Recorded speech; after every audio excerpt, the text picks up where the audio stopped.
Bonjour et bienvenue à l'agriculture sous les projecteurs. Aujourd'hui, nous nous rendons à Rivière-Éva, à la ferme avicole Paul Richard et Fils, où nous rencontrons Maurice et Jean-Philippe Richard.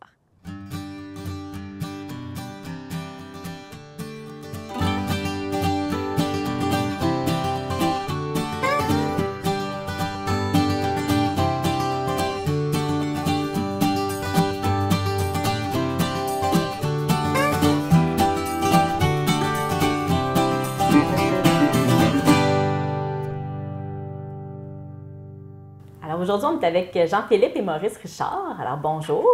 Bonjour, salut. Pourriez-vous me dire qu'est-ce que les œufs Richard? Ben, les œufs Richard, c'est avant tout, c'est ferme avicole Paul Richard au début. Ça a commencé dans les années, dans le début des années 60. C'est mon père qui a qui a démarré l'entreprise. On s'amuse puis on trouve ça drôle parce que il a démarré avec 6 poules. Fait que dans le temps, il y avait les deux. Il y avait une vache laitière, puis il y avait des poules pondeuses. Fait que là, à un moment donné, il a fait un choix. Fait qu'il a été avec des poules pondeuses. Avant ça, il travaillait à la mine. Fait qu'il cumulait la ferme et la mine. Fait que ça a parti lentement, doucement. Puis d'année en année, ça a grossi.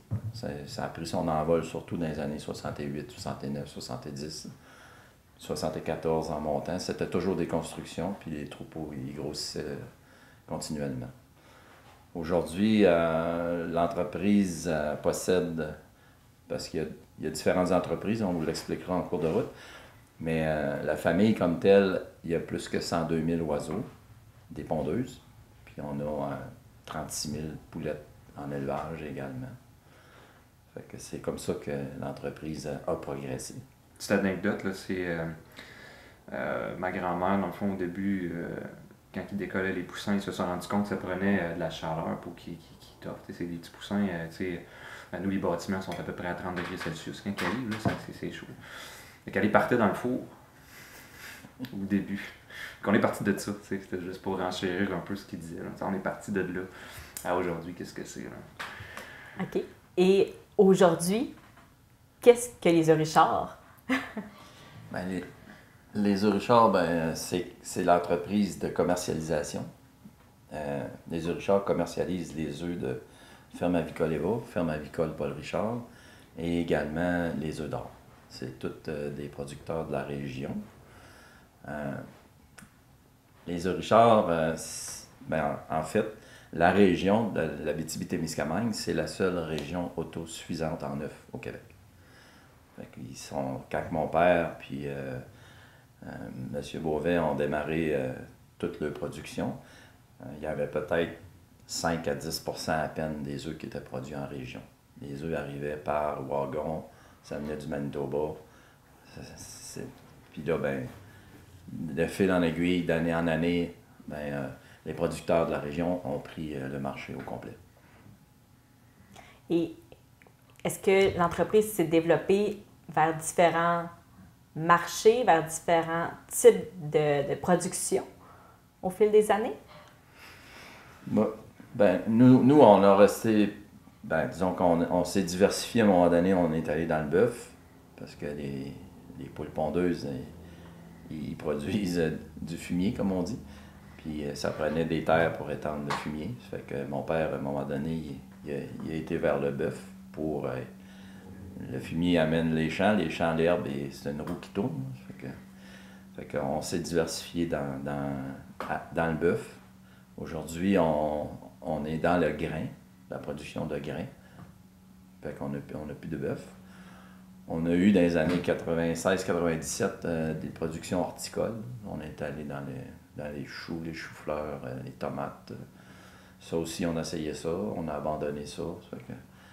Fait qu'on s'est vraiment ramené complètement dans la production d'œufs et de grains. L'agriculture, c'est un métier qui inclut plusieurs métiers. Est-ce que c'est quelque chose, justement, qui vous a attiré? C'est sûr qu'on touche à tout, un peu. On va toucher à l'électricité, on va toucher à du mécanique, on va toucher du bâtiment. Il faut qu'on soit quand même très versatile parce qu'on ne peut pas toujours appeler les cadres de métier parce que c'est quand même dispendieux. On les utilise quand même là, maintenant, mais par le passé, on en faisait beaucoup par nous-mêmes. Puis on a appris beaucoup de métiers en tant qu'agriculteur, si on peut dire ça comme ça. Ben, ça vient peut-être de l'ancienne génération, tu sais, mes grands-parents, dans cette époque-là, ils faisaient tout avec rien, parce qu'il n'y avait rien, il n'y avait pas d'argent, fait qu'à un moment donné, ils apprenaient à patcher, puis à réparer, puis à comprendre comment ça marche, parce que on n'a pas d'argent d'en racheter un autre, puis il faut que ça tourne, là, fait que... et ça vient peut-être un peu de là, c'est ce qui peut-être les gens à cette heure s'est perdu un peu, vu que l'agriculture est moins présente. Mais aussi, il y a un paquet de lois et de normes qui se rajoutent là, aujourd'hui, là, qui met la chose plus difficile. Mais oui, moi j'aime ça, d'être capable de toucher à tout. Je suis capable de souder aussi, de rajouter là-dedans. Je suis capable de programmer, je suis capable de... Il faut faire de la gestion de ressources humaines aussi. Il faut être un bon gestionnaire, il faut prendre les bonnes décisions, l'investissement. Aujourd'hui, c'est ça, un agriculteur, c'est plus juste d'avoir la fourche dans les mains et d'aller péter le foin quand c'est le temps. Là, ça englobe en arrière vraiment beaucoup. Puis c'est des entreprises qu'on gère. On est vraiment rendu des gestionnaires. Fait que on est un peu notre propre patron. Ce qui est le fun dedans. C'est pas plate, mais ça vient avec un peu son lot de responsabilité au travers de tout ça aussi. Et de plus en plus aussi, ceux qui la relève, ils sont beaucoup plus formés que ce que j'étais ou mon père était. Parce que justement, c'est pointu. Il y a beaucoup de choses qu'il faut contrôler, agir. Fait que il y a beaucoup de techniciens agricoles, qui vont à l'université puis qui gèrent des fermes. Ça fait que le niveau de scolarité est beaucoup plus haut que ce qui était dans le passé. Fait que c'est indispensable. Des entreprises qui performent, les gens en arrière de ça sont quand même scolarisés. Ouais, puis le cours que j'ai fait, moi, il s'appelle Gestion et exploitation d'une entreprise agricole. Il y a le côté gestion et exploitation plus technicien, mais tu as le côté tout gestionnaire aussi qui viennent ensemble. Il faut savoir comment l'opérer la ferme, mais il faut savoir aussi prendre les bonnes décisions en arrière pour que la continuité, la pérennité aussi de l'entreprise. Mais nous, on a quand même tout de même pas loin d'une trentaine d'employés à temps plein. C'est pas rien, mais on est quand même plusieurs à gérer aussi, le fait qu'il y a beaucoup de monde dans la boîte. Là. Mais tu sais, ça inclut aussi les gestionnaires, là, quand je parle de 30 employés. Là, donc ça inclut la famille qui travaille à temps plein. Là. Et c'est quoi les différentes divisions de votre entreprise, les différents secteurs de votre entreprise?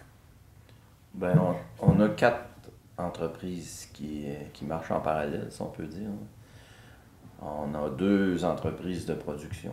C'est Ferme avicole Paul Richard et Ferme avicole Eva.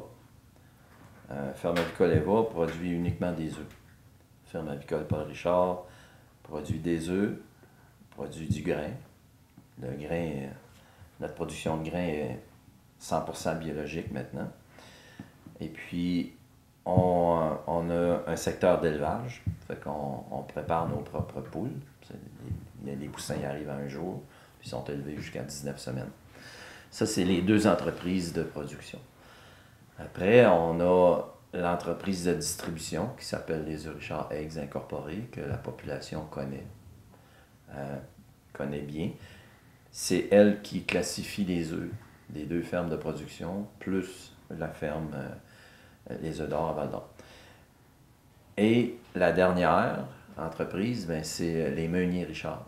Fait que les Meuniers Richard, ça, c'est l'entreprise qui fabrique l'alimentation pour Ferme avicole Paul Richard, Ferme avicole Eva. Et puis également, on fabrique pour les producteurs laitiers sous la bannière Nutrico Shergin. Fait que nous, on est une division, on est une meunerie Nutrico Shergin. Et puis, on a d'autres clients aussi, comme mon neveu à Ferme avicole Kiamika, que lui, c'est une production d'œufs également et de poulettes.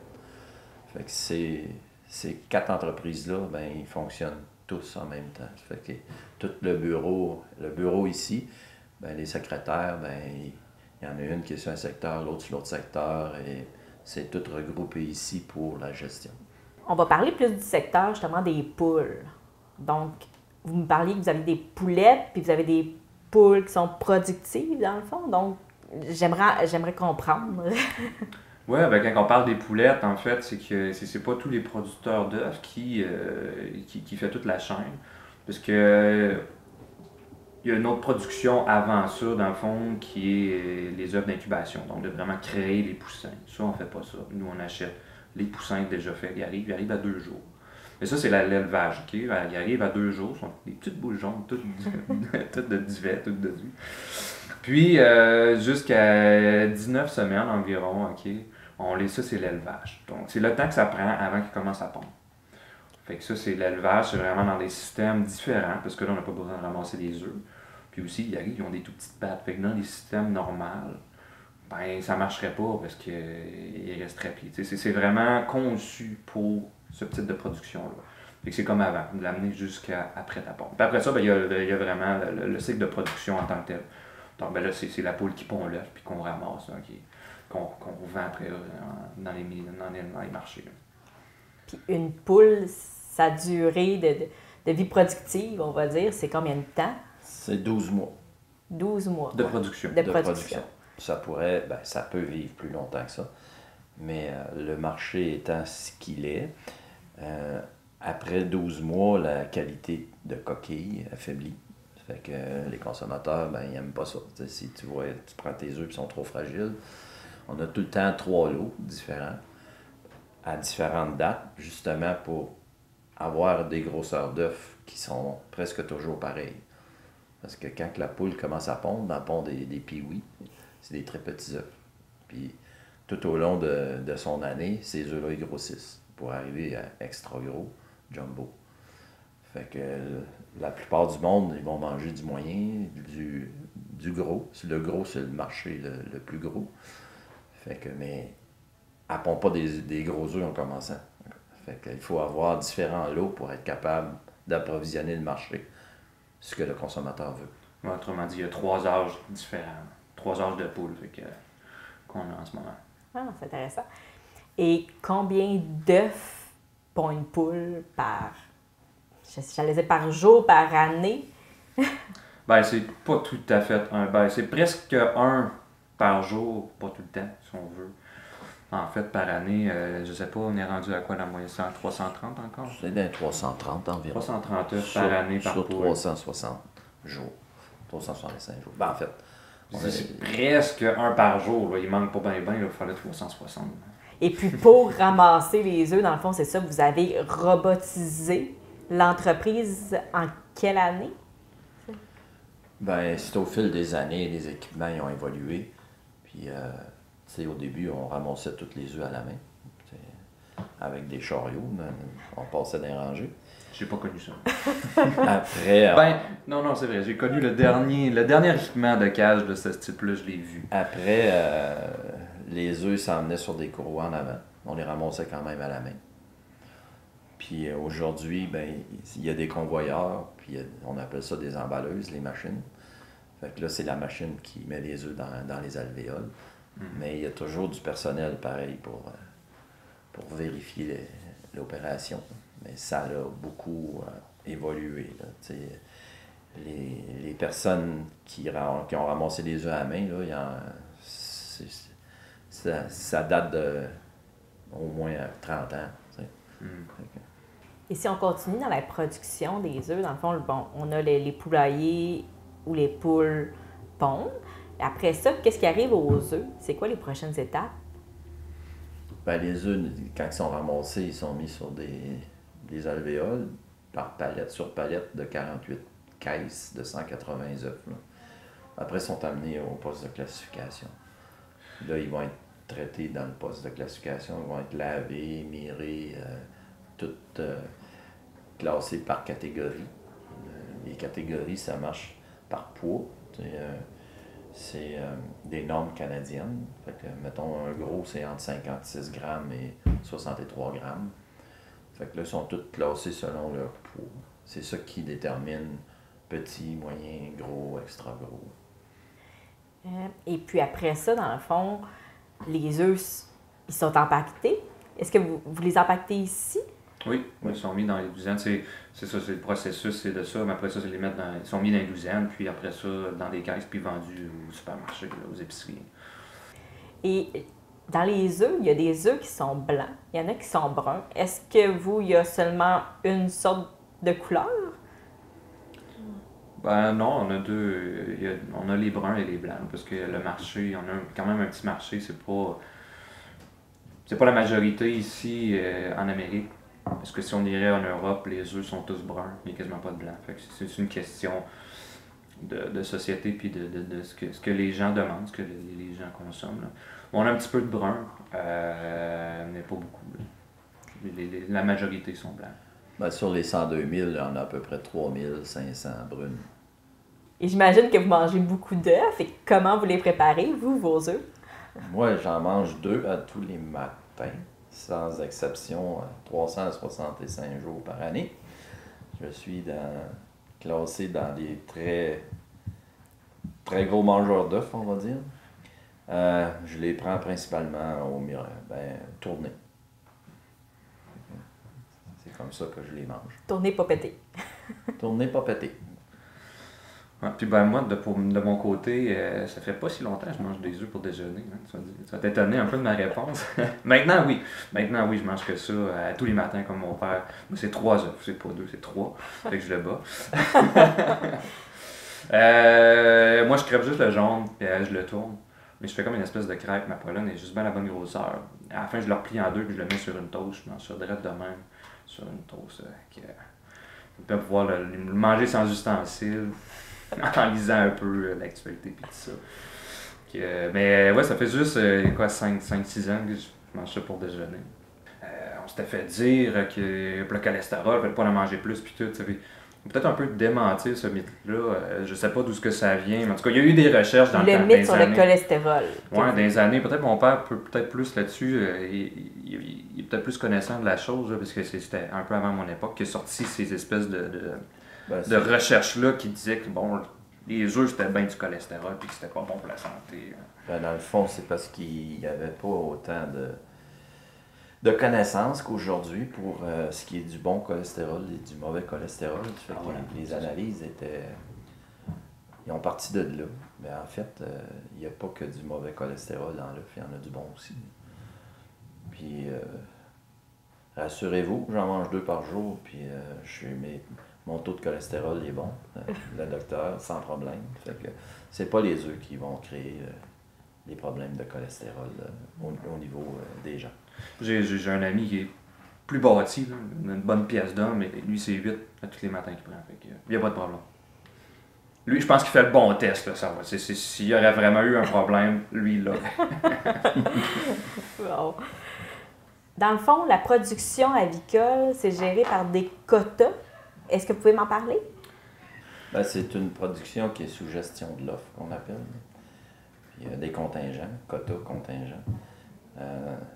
La façon que ça marche, c'est que c'est une loi qui nous autorise, les producteurs, à gérer la production. C'est le gouvernement qui a mis ça en place dans les années 70 à peu près, je crois.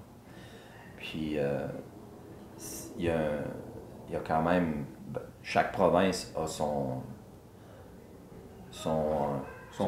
board, son conseil, ou sa fédération. Sa fédération. Puis, également, il y a une entité qui est au-dessus de toutes les provinces, qui, elle va distribuer les contingents au niveau des provinces. Fait que ça, les provinces, ils ont une part de marché historique, puis ça varie tranquillement.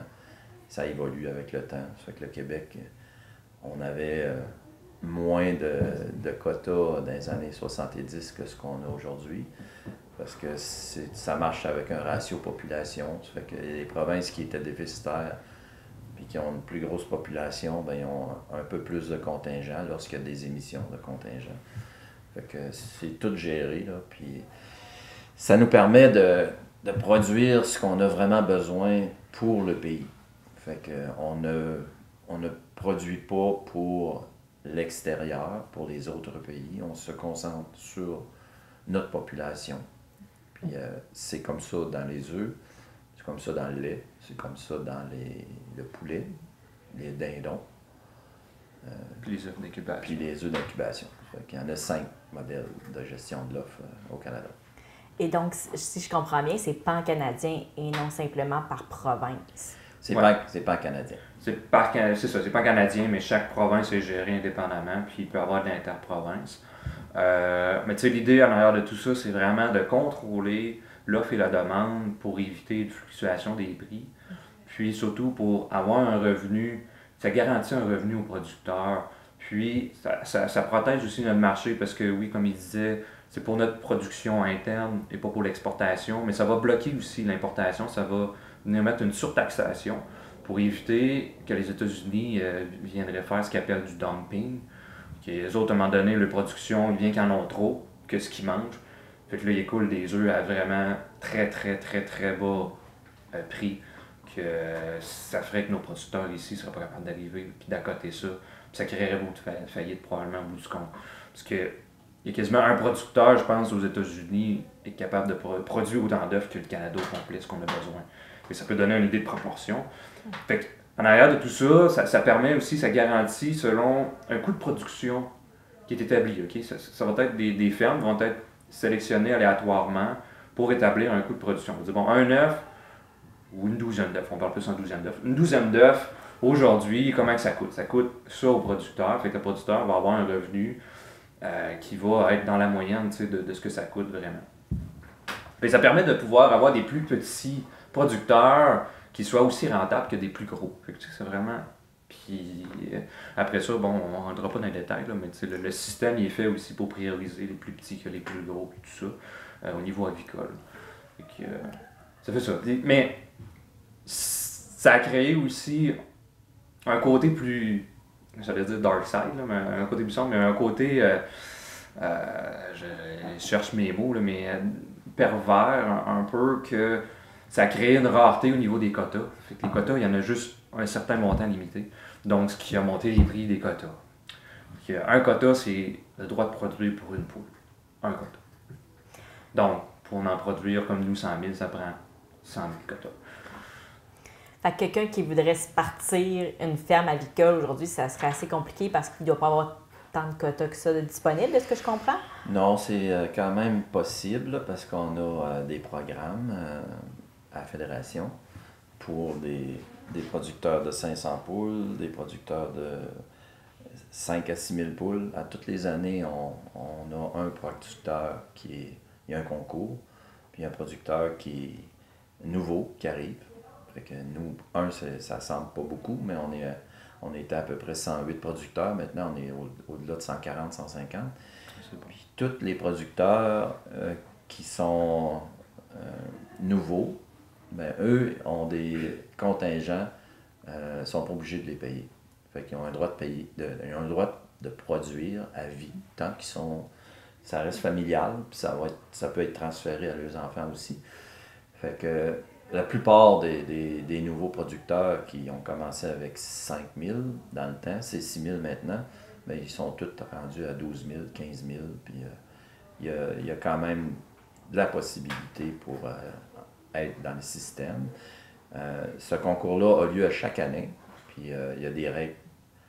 Ça prend quand même de la scolarité, ça prend un terrain, ça prend vraiment un gros plan d'affaires, puis à toutes les années,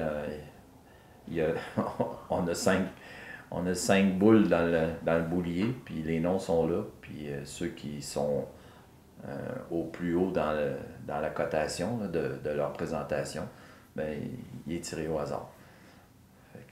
Fait qu'il y a une banque, dans le fond, qui a été créée, une banque de quotas que la Fédération prend, elle met des quotas là, puis ils sont vraiment pour créer des nouveaux producteurs.